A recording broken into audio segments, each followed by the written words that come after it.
જય માતાજી મિત્રો, જય શ્રી રામ. તો આપણે વૃક્ષારોપણ તો થઈ ગયું છે બધું. ટોટલ 30 વૃક્ષો વાવી દીધા છે. હવે પહેલાં દાતાશ્રીની વાત કરી દઈએ. જે પિંજરા આપણે મળ્યા હતા આગળના વિડીયોમાં કીધું હતું, એ દાતાએ 200 રૂપિયા એક પિંજરા દીઠ ભોગવા છે. ને પછી આપણે વૃક્ષારોપણ સાથે 300 રૂપિયામાં એક વૃક્ષ પડ્યું છે. તો આ પહેલું જે વૃક્ષ છે ને એના દાતાશ્રી છે અમારે વલભીપુર પાસે ઉમરાળા ઇલિયાસ બાપુ કુરેશી, એના તરફથી પહેલું વૃક્ષ છે. પછીના આ 5 વૃક્ષ અહીંયા આપણે ઘોડિયું બાંધતા, તો એ આ 5 વૃક્ષ છે એ અમારે જામનગરથી ભાવેશભાઈ, જો અમારે નંદીની વતન ભેગી આવે વિડીયામાં આવવા સારું. આ 5 વૃક્ષ છે એ અમારે ભાવેશભાઈ તરફથી. મને કે આપણે જે ઘોડિયું બાંધો હોય ને, પહેલો જ ફોન આવી ગયો ડાયરેક્ટ કે એ છે ને એ આપણા તરફથી 5 વૃક્ષ. અને બીજા વૃક્ષ વાવ્યા છે પાછળ આપણે. અહીંયા હજી ભવિષ્યમાં શેડ બનવાનો છે, એટલે કાયમિક નડતરરૂપ ન થાય અને છાંયડો મળી રહે એ માટે આપણે અહીંયા બેક સાઈડમાં વાવ્યા છે. પછી છે ને અહીંથી આપણે લાઈન કરી છે. પહેલું ઝાડવું, આ બીજું, ત્રીજું, ચોથું, પાંચમું, આમ હોહરવી લાઈન છે. એના ક્રમશઃ દાતાશ્રી છે 5 વૃક્ષના દાતાશ્રી છે મુકેશભાઈ કનુભાઈ લાખાણી, ગામ સણોસરા. અને 2 વૃક્ષના દાતાશ્રી છે સ્વર્ગસ્થ સમજુબેન વાઘજીભાઈ અરખાણી, ગામ મોણવેલ. 2 ઝાડવાના દાતા છે સ્વર્ગસ્થ હરિભાઈ ટપુભાઈ ગજેરા અને ગંગસ્વ દૂધીબેન હરિભાઈ ગજેરા, ગામ માવજીંજવા. અને 2 વૃક્ષના દાતાશ્રી છે શૈલેષભાઈ માવાણી, અમારે સુરતથી ગોપાલ ગૌ સેવા ગ્રુપ. બરાબર. હજી આપણે 13 વૃક્ષ બાકી છે. જોકે વવાઈ ગયા છે બધા લાગટ વાવી દીધા. અહીંયા 13 વૃક્ષના દાતા બાકી છે. એ કાંઈ વાંધો નહીં, હવે કોઈ હોય તો ઠીક છે, નકર કાંઈ નહીં. આપણે જમતા એ કાંઈ સવાલ નથી. આ તો ઘણા લોકો કહેતા હતા કે વૃક્ષો વાવો અને અમને લાભ આપજો, એટલે આપણે કીધું હતું. બરાબર. બાકી માગવાનું થતું નથી. આપણે એમ થાય વાવવાના જતા, દાતા હોય કે ન હોય એટલી ભગવાનની દયા છે. પણ અહીંયા વાવ્યા છે ને લાઈનમાં, એટલે અહીંયા શેડ બને.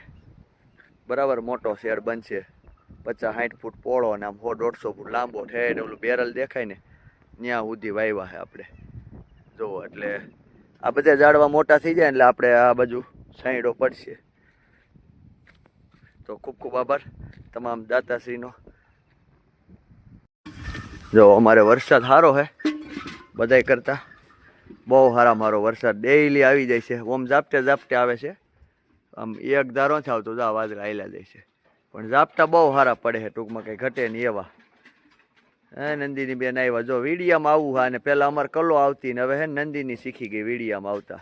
જો આવી, જો શેટીની. હાલે બેટા નંદીની, હાલે એ હાલે હાલ આવી, હાલ આ બાજુ હાલ અહીંયા હાલ. જો આમ જો બધાને બધાય જોવે છે, તારા વખાણ કેટલા કરે ડાઈસ હોય એમ. જો આવી ગઈ. જો કેમ બાકી. હવે અમારો વાલો છે ને ધુવાડો કરે છે, ધૂપ ધુવાડા. વાલાએ ચાલુ કર્યું ધૂપ ધુવાડાનું કામકાજ. કોઈને જો કંઈ દોરા ધાગા કરાવવા હોય તો આવી જઈજો કા વાલા. અને હાવ ફ્રી ઓફ છે, આપણે કંઈ પૈસા લેવા નથી ધૂપ ધુવાડા કરવાના. જો મસ્તીનો ધુવાડો કર્યો છે. આમ તો મસલા નથી, પણ ક્યાંક એવું હોય અત્યારે ચોમાસામાં કરવું જરૂરી આપણે ધુવાડી, જેથી કરીને બધાને મજા આવે. આ બીમાર હોય આ તે લાગડી આમ ખૂણામાં લઈ લેવું ને એટલે બધીએ પ્રસરી જાય ધુવાડો. સરસ મજાનો. હજી કપૂર, આમાં કપૂર ક્યાંક પડ્યું હતું, વાલા કપૂર નાખશું આપણે. હજી બળદ આવવાના છે ઘણા, એ વિડીયો આગળ બધાય બતાવી દઈ. મેંદેડાથી બળદ આવવાના છે એટલે બધું બતાવી દઈ. નવા કેસ જે કાંઈ આવ્યા હોય એ પહેલાં ધુવાડો વ્યવસ્થિત થઈ જાય પછી. તો છેલ્લે સુધી વિડીયોમાં રહીજો. તો જો મિત્રો, ગાડી આવી ગઈ છે બળદની. મેંદેડાથી આવ્યા છે બળદ. 8 બળદ આવવાના છે. અહીંયા બળદ થોડાક વધી ગયા હતા, નિરાધાર બળદ હતા. એ તો આવવા દો, અહીંયા જગ્યા છે તો મૂકવા આવ્યા છે બધા ગૌસેવકો. હાલો આપણે બધા એક પછી એક બળદને ઉતારી દઈએ. 8 બળદ છે ગાડીમાં. પેલા બળદ ઉતારી લેવી. હાલો આપણે ચાલુ વરસાદે ને ઢાળીઓ ચડવામાં થોડું કેવડાવે ગાડી ધીમે ધીમે નાખો રી જા અહીંયાથી તું અહીંયા ઉભો રહે, અહીંયાથી આમ ધક્કો મારજે. બસ શાબાશ બસ એક આવી જાય ને એટલે ઓલો જાય. બસ બસ ઉભો રહે ટીપુ તું અહીંયાથી બસ ઉભો રહે ધીમે હાવ હાલ હાલ હાલ બસ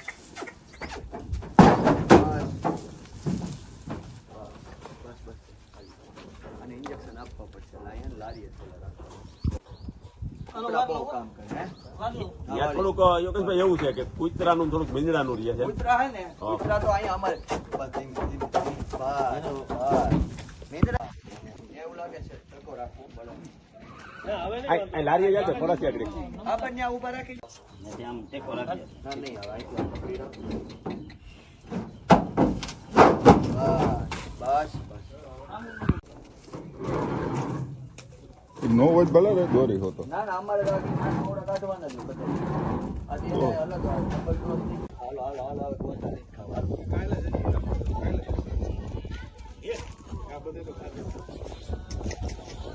આ બોલો બોલો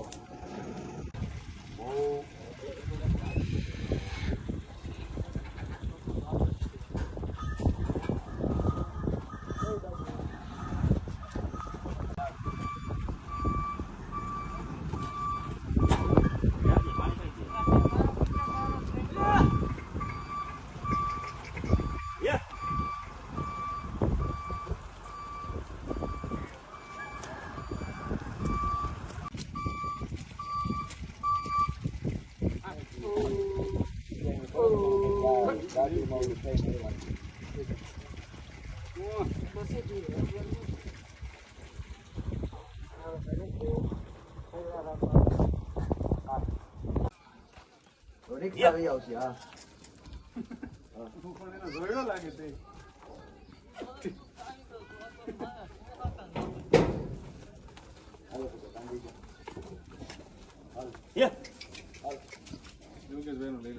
સોરી ઉભા રહ્યો નાથ મોડો કાપવાનો કાપી નાખ્યા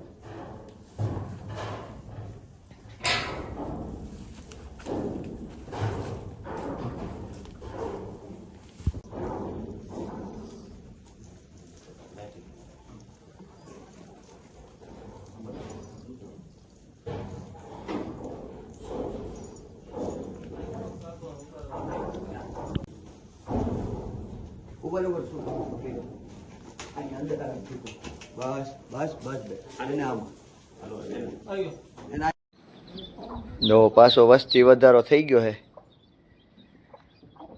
હમણાં બધી ગૌશાળામાં આપણે ઘણા કૂકડા આપ્યા.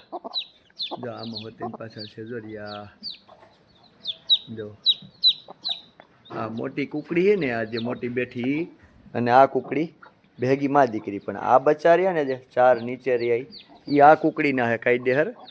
પણ હમણાં એમાંથી નીચે ઉતર્યા ને એટલે આ કુકડી આમાં ઈંડા સેવતી હતી. જો આમાં ઈંડા છે જો રહ્યા તો એ એને એમ કે મારા બચ્ચા છે તો એ ઉતરી ગઈ હેઠી અને મળી સંભાળવા. જો આ ચાર બચ્ચા નગર છે આ જ કુકડીના બચ્ચા એ એમાં હાચવે છે ને આને ચાર સંભાળી લીધા. એટલે આવું છે બધું કુદરતની લીલા કે માં ઓલી છે ને મોટા આવડી આ કરશે. આને એમ થઈ ગયું કે મારા જ બચ્ચા છે તો જો ચાર મળી ભેગા હાચવવા. હવે આમાં કદાચ 4-5 હશે ખ્યાલ નહીં.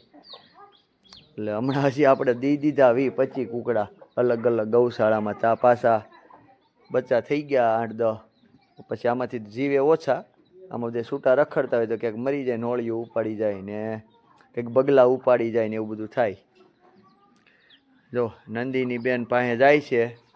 નંદિનીના પગમાં આવી ગયું તો પૂરું. કારણ કે વછેરું હોય ને મોઢામાં લઈ લે આમ બટકું ભરવા સારું તો મારી નાખે.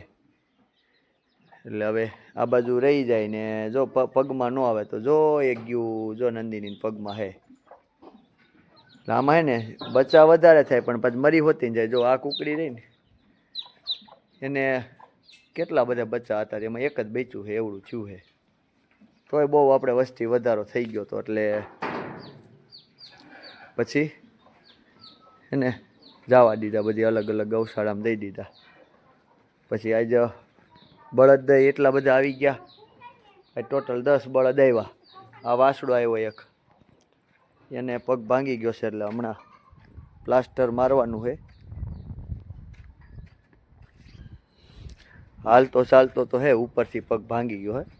આવ્યો અમારે કયું ગામ આવ્યું, ગામનું નામ પાછું ભૂલાઈ ગયું મને. ત્યાંથી આવ્યો હે ખડખડથી, હા માડીને યાદ રહી ગયું. ખડખડથી આવ્યો એક્સિડન્ટ થયું છે. અત્યારે ચોમાસામાં ખાસ મિત્રો વિનંતી બધાને કરવાની કે આ વરસાદ વરસતો હોય ને મચ્છર ને માખું હેરાન કરતી હોય તો ગૌવંશ બધા રોડ ઉપર બેસે તો આપણે વાહન ધીમા હકાવવા થોડાક, જેથી કરીને આ રીતના જો ઝીણકા હે તો એક્સિડન્ટ ન થાય, બરાબર. અને આપણે થોડું ઘણું કોશિશ કરી શકીએ, બરાબર. એટલે વાહન આપણે છે ને ઉતાવળ ફાટી જતી, વહેલા જઈનમાં હોત તો વહેલા મરી ગયા હોત. એટલે એટલી બધી ઉતાવળ ન કરવી, નિરાતે વાહન હાંકવું જેથી કરીને નિર્દોષને પીડા ભોગવવી ન પડે. બાકી આ જેથી તમને પાપ આંબી ગયા ને, જેથી ભગવાનની હામું નહીં જોયો તો એ મોત માગશું ને તો એ મોત નહીં મળે.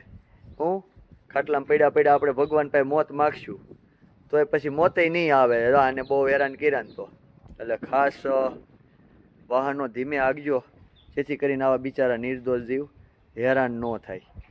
જો આ ગાયને આપણે પ્લાસ્ટર પગ કમ્પ્લીટ ચોટી ગયો એટલે એમને હમણાં પાટો તોડવો હોય ને તો એવું હોય છે, પાછો પાટો મારશું ને આને પ્લાસ્ટર બાંધી દેવાનું. આ જુવાનની ડ્રેસિંગ કરી નાખવાનું છે હમણાં.